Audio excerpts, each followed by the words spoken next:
చంద్రబాబు చేసిన అబద్ధాలు,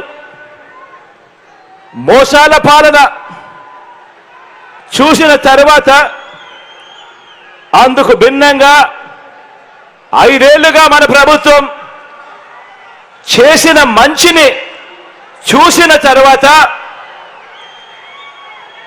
ప్రజా కంటకులు ఓడిన తర్వాత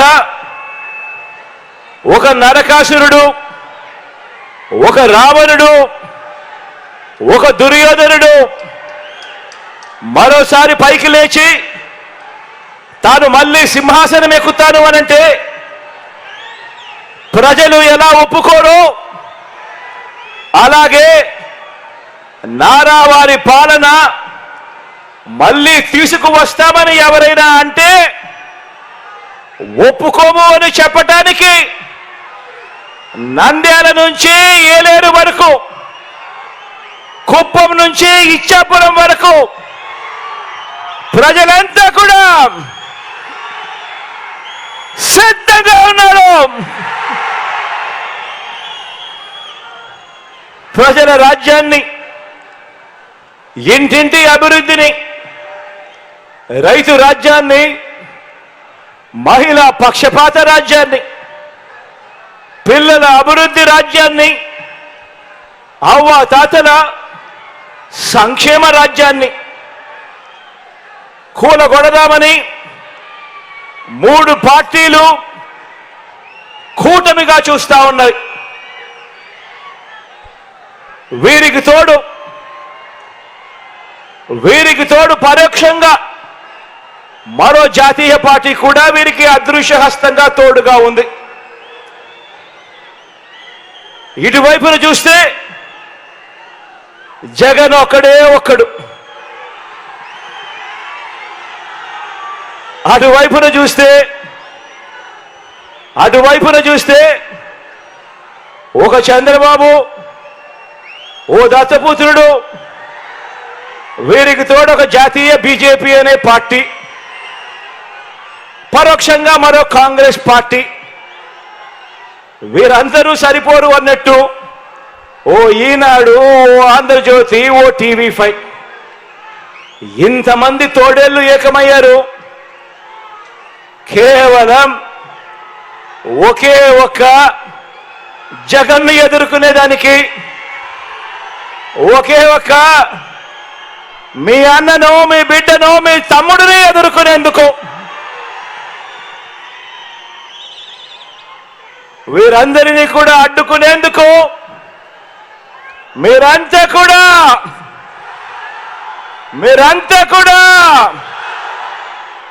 సిద్ధమేనా అని అడుగుతా ఉన్నాను.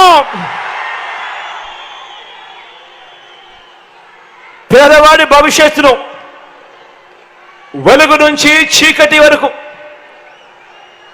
తీసుకుపోదామని పొత్తుల మారి, జిత్తుల మారి, ఎత్తుల మారి పార్టీలన్నీ కూడా కుట్రలు చేస్తా ఉన్నాయి, కుతంత్రాలు చేస్తా ఉన్నాయి. ఎదుర్కొనేందుకు ఆ కుట్రలను, ఆ కుతంత్రాలను ఎదుర్కొనేందుకు మీరంతా కూడా సిద్ధమేనా అని అడుగుతా ఉన్నాను. మరోసారి ఫ్యాన్కు 2 ఓట్లు వేయించి 175కు 175 అసెంబ్లీ స్థానాలు, 25 ఎంపీలకు 25 ఎంపీ స్థానాలు, మొత్తంగా 200 స్థానాలకు మొత్తంగా 200 స్థానాలు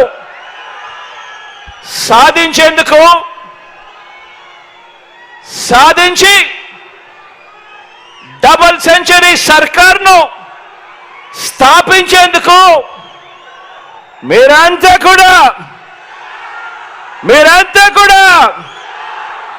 సిద్ధమేనా అడుగుతా ఉన్నాను. ఈసారి జరిగే ఎన్నికలు కేవలం ఎమ్మెల్యేలను, ఎంపీలను మాత్రమే ఎన్నుకునేందుకు జరిగే ఎన్నికలు కావు. కేవలం ఎమ్మెల్యేలను ఎంపీలను ఎన్నుకునే తతంగం మాత్రమే కాదు. ఈసారి జరగబోయే ఈ ఎన్నికల్లో మన ఓటు వేసి మన ఐదేళ్ల ఇంటింటి ప్రగతిని వచ్చే 5 సంవత్సరాలు కూడా ఇప్పుడు జరిగిన మన ఇంటింటి ప్రగతిని వచ్చే 5 సంవత్సరాలు కూడా ముందుకు తీసుకువెళుతూ కొనసాగించాలనా లేక చంద్రబాబుకు ఓటేసి 10 సంవత్సరాలు వెనక్కు వెళ్ళాలా అన్నది ప్రతి ఒక్క కుటుంబం కూడా ఈ ఓటు ద్వారా బాగా ఆలోచన చేయాల్సిన సమయం వచ్చింది. ప్రతి ఇంట్లో ఉన్న ప్రతి ఒక్కరూ కూడా ఆలోచన చేయమని కోరుతా ఉన్నాను. అందరూ ఆలోచన చేయండి. గత ఎన్నికల్లో ఇతర పార్టీలకు ఓటు వేసిన వారు కూడా ఆలోచన చేయమని కోరుతా ఉన్నాను. కులం వల్ల కావచ్చు, లేదా ఇతర పార్టీ వల్ల అభిమానమైనా కావచ్చు, నేడు ఎన్నికల్లో మనకు ఓటు వేయని వారందరూ కూడా ఆలోచన చేయమని అడుగుతా ఉన్నాను. ఈ ఎన్నికల్లో వేసే ఈ ఓటు కేవలం ఎమ్మెల్యేలను ఎంపీలను ఎన్నుకునే ఓటు కాదు. ఈ ఓటుతో మన తలరాతలు మనమే రాసుకునే ఓటు ఇది. అందుకే ప్రతి ఒక్కరిని అడుగుతా ఉన్నా, ప్రతి ఒక్కరూ కూడా చివరకు మనకు ఓటు వేయని వారందరినీ కూడా అడుగుతా ఉన్నాను. గత ఎన్నికల్లో ఓటు వేయని వారిని కూడా అడుగుతా ఉన్నాను. ప్రతి ఒక్కరూ కూడా మీరు మీ కుటుంబానికి ఎవరి పాలనలో మంచి జరిగింది అన్నది ఆలోచన చేయమని కోరుతా ఉన్నా. ఓటు వేసే ముందు ఆలోచన చేయమని అడుగుతా ఉన్నా. రైతులుగా, వృత్తుల వారిగా, సామాజిక వర్గాల వారిగా అందరూ కూడా ఆలోచన చేయండి. ఇంటికి వెళ్ళి మీ ఇల్లాలితో ఆలోచన చేయండి. ఇంటికి వెళ్ళి మీ పిల్లలతో ఆలోచన చేయండి. ఇంటికి వెళ్ళి మీ ఇంట్లో ఉన్న మీ అవ్వ తాతలతో కూర్చొని ఆలోచన చేయండి. అందరూ కూడా ఆలోచన చేయండి. ఎవరి వల్ల, ఎవరి పాలనలో మీ కుటుంబానికి మంచి జరిగింది, మంచి చేసే మనసు ఏ పాలకుడికి ఉంది అని ఇంటికి వెళ్ళి అందరితోనూ మాట్లాడి ప్రతి ఒక్కరూ కూడా ఆలోచన చేయమని కోరుతా ఉన్నా. ఆలోచన చేసి సరైన నిర్ణయం తీసుకోండి అని చెప్పి ఈరోజు ఈ సభ ద్వారా రాష్ట్ర ప్రజలందరినీ కూడా ఈరోజు కోరుతా ఉన్నా.